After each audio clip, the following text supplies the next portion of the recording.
ಶುಭೋದಯ, ನಮಸ್ಕಾರ. Welcome to YoYo Kannada. ಬನ್ನಿ ಈಗ ನೋಡೋಣ ಈ ದಿನದ ರಾಶಿ ಫಲಗಳನ್ನ. ಮೊದಲಿಗೆ ಮೇಷರಾಶಿ. ಪ್ರಸ್ತುತ ಯಶಸ್ಸಿನ ಅಲೆಯಲ್ಲಿ ತೇಲುತ್ತಿರೋದ್ರಿಂದ ಬೇಗದಿರುವುದು ಒಳ್ಳೆಯದು. ಮನಸ್ಸಿನ ಮೇಲೆ ಗಾಢ ಪರಿಣಾಮ ಬೀರುವ ಘಟನೆಗಳು ಜರುಗುತ್ತವೆ. ವಿಶೇಷ ಆಸಕ್ತಿಯನ್ನ ತೋರುತ್ತೀರಿ. ವೃಷಭ ರಾಶಿ. ಗೃಹ ನಿರ್ಮಾಣದಂತಹ ಕಾರ್ಯ ಕೈಗೊಂಡವರಿಗೆ ಮಾನಸಿಕ ಒತ್ತಡ ಹೆಚ್ಚಾಗುತ್ತದೆ. ಹೆಂಡತಿಯ ತವರು ಮನೆಯ ಕಡೆ ಕಾರ್ಯಕ್ರಮದಲ್ಲಿ ಭಾಗವಹಿಸುವ ಮೂಲಕ ಸಂಬಂಧಗಳು ಗಟ್ಟಿಗೊಳ್ಳುತ್ತವೆ. ಮಿಥುನ ರಾಶಿ. ಸಲಹೆಯನ್ನ ಎಷ್ಟು ಜನರಲ್ಲಿ ಕೇಳಿದ್ರೂ ಕೊನೆಯ ತೀರ್ಮಾನ ಸ್ವಂತದ್ದಾಗಿರುತ್ತದೆ. ಕೆಲಸವನ್ನ ಬೇಗ ಮುಗಿಸಬೇಕೆಂಬ ಆತುರವು ಅಚಾತುರ್ಯವನ್ನ ಉಂಟು ಮಾಡುವುದು. ಕರ್ಕಾಟಕ ರಾಶಿ. ಯಾವುದಾದ್ರೂ ಕೆಲಸ ಮಾಡಿದ್ರೆ ಲಾಭ ಬರುವುದಿಲ್ಲವೆಂದಾದರೆ ಒಳ್ಳೆಯ ಕೆಲಸವಾದ್ರೂ ಮಾಡುವುದಿಲ್ಲ. ಜನರ ಭಾವನೆಗಳಿಗೆ ಯಾವ ರೀತಿಯಲ್ಲಿ ಪ್ರತಿಕ್ರಿಯಿಸಬೇಕೆನ್ನುವುದು ಅರ್ಥಕೊಂಡಿದ್ದೀರಿ. ಸಿಂಹರಾಶಿ. ವ್ಯವಹಾರ ರಂಗದಲ್ಲಿ ಆತ್ಮೀಯರ ಸಲಹೆ ಸ್ವೀಕರಿಸಿದ ಪರಿಣಾಮ ನಷ್ಟ ಉಂಟಾಗುತ್ತದೆ. ಆರೋಗ್ಯವನ್ನು ಚೆನ್ನಾಗಿಟ್ಟುಕೊಳ್ಳುವ ಕಾರಣದಿಂದ ತೂಕವನ್ನು ಕಡಿಮೆ ಮಾಡುವ ಸಾಹಸಕ್ಕೆ ಕೈ ಹಾಕ್ತೀರಾ. ಕನ್ಯಾ ರಾಶಿ. ಪ್ರೀತಿ ಹಾಗೂ ನಂಬಿಕೆಯ ಪದಗಳಿಗೆ ಅರ್ಥ ಇಲ್ಲ ಎಂದು ಒಂದು ಕ್ಷಣ ಅನಿಸಿದ್ರೂ ತಕ್ಷಣ ಆ ನಿರ್ಧಾರಕ್ಕೆ ಬರಬೇಡಿ. ಇನ್ನಿತರ ವಿಷಯಗಳಿಗೂ ಅಷ್ಟೇ ಪ್ರಾಮುಖ್ಯತೆ ನೀಡಿ. ತುಲಾ ರಾಶಿ. ಐಷಾರಾಮಿ ಖರ್ಚು ವೆಚ್ಚಗಳ ಬಗ್ಗೆ ಜಾಗೃತೆಯನ್ನು ವಹಿಸಿ. ಏನೇ ಸಮಸ್ಯೆಗಳಿದ್ರೂ ಅದನ್ನು ಮಾತಿನ ಮುಖಾಂತರ ಬಗೆಹರಿಸಿಕೊಳ್ಳಿ. ಸ್ವಂತ ವ್ಯವಹಾರಗಳು ಇದ್ದಲ್ಲಿ ಅವು ಲಾಭವನ್ನ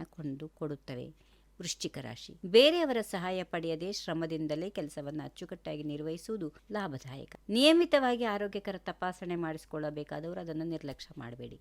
ಧನುರಾಶಿ. ಮಾಡುವ ಕೆಲಸಗಳೆಲ್ಲವೂ ನಿಮಗೆ ಸರಿಯಾಗಿಯೇ ಕಂಡ್ರೂ ಅವೆಲ್ಲವೂ ಸರಿಯಾಗಿಯೇ ಇರೋದಿಲ್ಲ.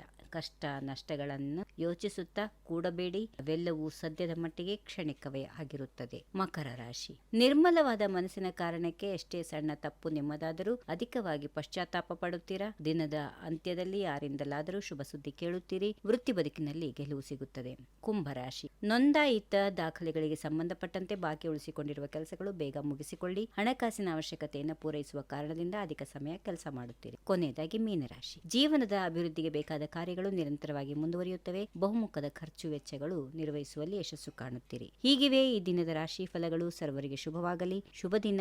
ನಮಸ್ಕಾರ. If you like this video, ಬೇಗ ಲೈಕ್ ಮಾಡಿ, ಕಾಮೆಂಟ್ ಮಾಡಿ, ಶೇರ್ ಮಾಡಿ ಹಾಗೂ ಯೋಯೋ ಟಿವಿ ಕನ್ನಡವನ್ನು ಸಬ್ಸ್ಕ್ರೈಬ್ ಮಾಡಿ.